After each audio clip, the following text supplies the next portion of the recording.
A vote for TItlecard is a vote for peace. Vote for TItlecard instead of Corrin.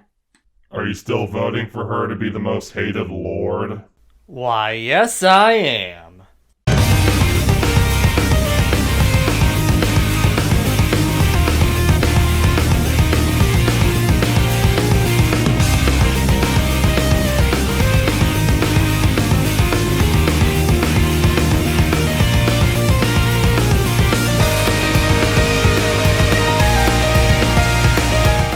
A Hero Rises is once again done with the results, and this year it might as well have been called Nintendo's lineup, with solid option, with one exception that everyone except the most diehard fanboys will wish to forget. Now sadly, we don't have the Avatar Leaf to save the world, but we can look towards the Light of Saros to guide us in TItlecard's defeat. Or we could have Dimitri kill every last one of them. Kill every last one of them! Corrin making their own fate, but let's just hope that Freya doesn't give us a nightmare. So, like last time, I'll talk about why each unit is better than TItlecard, but first, I'll do something I never thought I'd do. Talk positively about one of the TItlecards. I was not expecting that. But I was expecting not to expect something, so it doesn't count. Better get this in recording, cause it's a Valentine's miracle. Legendary TItlecard has some pretty good fodder, admittedly, with Attack Res Solo being a very rare fodder skill, being on a grand total of 5 other units besides TItlecard, with one going to Best Fates Girl, one going to I Can't Believe It's Not a Persona game, Edgy Julia, and 2 frickin' chipmunks. Oh, you're such a curious one. Shall we talk? And Armor Stride being a very rare exclusive skill to her, yeah, she has some good fodder. Which makes it a shame that her fans decided to go for the Brave version instead. Now, last year I mentioned something along the lines of, this is a great opportunity to get a unit that is hard to get, like a legendary or a seasonal. Which still applies here since Brave units are relatively easier to get and expect. Heck, it's almost impossible to argue that you didn't have enough time to get orbs for the Brave unit, since you have almost an entire year compared to seasonal units, which is a crapshoot. But fine, let's argue that TItlecard wasn't the only 5-star pool unit in a Flame War Rises 2. Would I still get annoyed? Yes. I already got annoyed with Dimitri's Brave Ult taking up a slot, and this is coming from a guy who loves Dimitri, but saideth even more. Dimitri at least had a new Unity skill, which can improve your attack and defense up to plus 12, which was then given to Fjorm because everyone forgot about her when Air rolled around, who was then forgotten when Peony rolled around, who was then immediately forgotten when Plumeria showed herself. Point is, this isn't just me hating on TItlecard fans because I think TItlecard is a bad hero, but rather, I just like her getting this high for other reasons. What about the other heroes though? What kind of fodder do they have that are noteworthy? Saros herself has an exclusive fodder skill called Dragon Wall, which helps with the survivability the more res you have over your opponent. Meaning, bulky Dragonstone units don't have to change their underwear when they see Julia. But Julius might blow a gasket maybe. Oh, up yours, you infantile goon! I would mention that Mirror Impact also is good fodder, but you can get that from Summer Levitain, if you bought her with the codes, that is. Then again, 2000 isn't cheap, so you could get rid of the hassle of that, and then go for Hector fodder instead. Dimitri himself, legendary Dimitri I mean, has Odd Tempest, an exclusive skill that gives infantry the movement of Reinhardt on odd number turns. Sturdy Impact, which is also on Summer Lin, Dimitri Summer Waifu, and the unit that can piss off during the Tempest trials. Darling Ninja Star Lin has Swift Sparrow 3 and Speed Defense Rain, which can make flying units very happy as they have an effective plus 11 speed over their unfortunate foes. Granted, Swift Sparrow 3 is also on half the dang 5-star exclusives that you can make a drinking game about it, but Speed Defense Rain is only on Jill as of this video, which is good, meaning you don't have to fodder her off just to make your Florina project viable for a month. Freya has brother issues. I mean, she has attack speed solo 4 and pulse smoke. Granted, there were so many banners that had attack speed solo 4, which included a Hero Fest banner, with Corrin Bloodbound Beast having a rerun. Christmas Bernadetta was just 2 months ago. Plagueine Katarina is still going on as of this recording. And Shamir was on the Hero Fest at a 5% rate. And if you want to know how good a Hero Fest banner is, I didn't have a Shamir, and am a free-to-play player for the most part. After the banner, I not only got 4 more Sothis merges, but I even got a +3 Shamir for my troubles. Pulse Smoke is also a skill that's not exactly begging for more units, but only 2 of them are in the 5-star pool, so it is worth considering. Micaiah herself has Mystic Boost, Attack Res Push, and Attack Res Oath, all skills that aren't exactly out of the endangered list. Byleth and Rhea had the 500 special, Attack Speed Push for healers, Chill Speed Resistance, which is exclusive to them, and Ground Orders, which half the units it's on is on the 5-star pool. So, yeah. Corrin might arguably end up with the weakest of the fodder thanks to Distant Counter technically being as a Divine Code option, or getting lucky with your special 4-star rate. But Drive Attack Joint is stronger than Drive Resistance Joint, as well as having only 2 units in the 5-star pool to give it, with one of those units having Spurn 3, which is like a premium version of Wrath. And for Joint Drive Resistance on who else has it, Ike was not only a free unit in the past, but 2 other units recently shown up with that skill. Sarah, Lady of Laughter, and Zephiel's sister, both in the 5-star pool, but Edelgard herself also being in the 5-star pool. Comparing how good the 8 finalists are right now is a bit more difficult, since the last year vanilla Edelgard was almost dead last in fodder and battle usefulness. And again, it can come from the fact that she wasn't a seasonal or legendary, and she was going up against someone who had built-in Gale Force and Brave Bow first round, so that might have something to do with why she lost. Brave Edelgard, though, is noticeably more difficult to deal with than her regular counterpart. However, someone making a New Year's Heir with a Pegasus carrot can do it.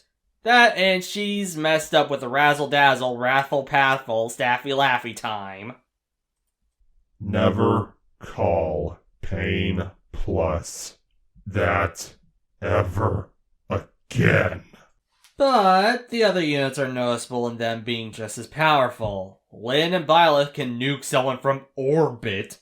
Corrin is a masochistic wall that dishes out more damage based on the damage she negates. Saros is a wall that gets even more bulky when you face her without bringing some resistance. Dimitri is... Kill every last one of them! Dimitri. Freya is a freaking Yu-Gi-Oh card. And Micaiah is a colorless tome unit, so by extension she is more useful, since they are an extinct in the summoning pool species at only 3. But she also has a 500 assist for arena score, and is a Geneva Convention breaking nuke in battle. Heck, and this is before mentioning the duo skills that Micaiah and Liv have that are busted. Ninja Lyn getting another action, and Micaiah giving dominance to her and allies, which means anyone on your team that faces an enemy with a debuff gets a flat damage increase by the total debuff on the enemy. Though, Byleth does have a duo skill which is noticeably less useful, since units with low speed can't make much use of it, but it does give Byleth a free B slot, which can end up making the duo skill even more useless if she runs Wind Sweep. I mean, granted there are even more useless sets, but let's not jinx ourselves, shall we? And remember, this Hero Rises event has a 5-star unit that everyone will get on the line. I'm sure nobody wants to get a unit anyone can get at any time. Heck, I'd at least have a use for Legendary Edelgard by foddering her off to my Amelia immediately. Nice video. However, I'd like to raise some points. First off, it should be noted that your solution of getting a New Year's Heir for Brave Edelgard can fall flat, since New Year's Heir is a popular fodder option for her dagger, as well as the fact that it would take nearly, 3,000 grails and 4,000 coats just for that path. I mean, Not everyone has the option to go full simp for air. And again, air isn't that popular, so not that many people would simp for her, now would they? Yes, but it isn't the only option. It is an option for the free-to-play people, though. Razzle Dazzle is also an option since she can't run Null Counter Disrupt to stop it, and Distant Ward doesn't help against effect damage. As long as you can get at least one more damage on her, she can be worn down and defeated with said unit, since her performance is tied to her being above 25% HP, as Game Press would put it. Heck, here's another free option for the free-to-play people. Use Kemp. He not only has the colored triangle advantage, but he also has a physical pain plus staff, with the added benefit of Candlelight and Flash, as well as the fact that he's in the Grail shop. So, there's that. Okay, but what about the fact that Edelgard is easier to get merges of since she is in the 5-star pool compared to seasonal units? Couldn't one argue that instead would be more preferable, instead of snoozing away the days to get more of the seasonals? Or wait for the legendary banners to finally have another shot at Zeros, which will then be ruined by the inevitable pity break by the blue 5-star Tobin. Yes, but that only applies to people who even want her in the first place.